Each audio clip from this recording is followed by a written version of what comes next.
It shouldn't take too much time. Oops, which I need to cut. Oops, not this, no,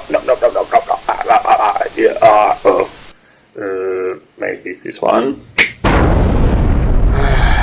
Mama always told me to become a programmer. I should listen to her.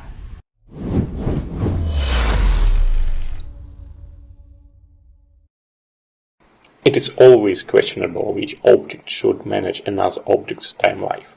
And usually we get into a situation when we have several managers like texture manager, phone manager, scene manager, and so on.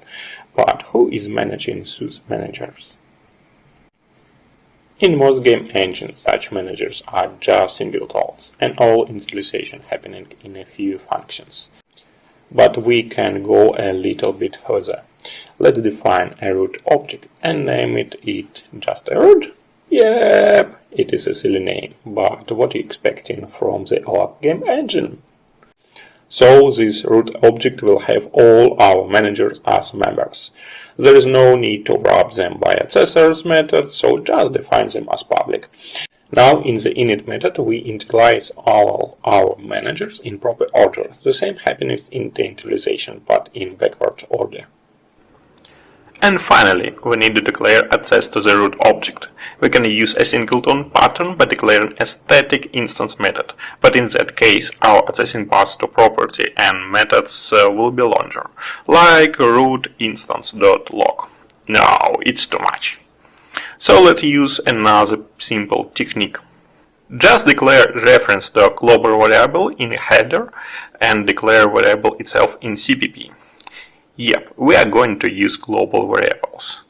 Almost all the time we are hearing that global variables are pure evil. No, but not in our case. 2. If you're gonna use hundreds of global variables, then it can become a problem. But actually we want to have only one global variable and we are not planning to have more.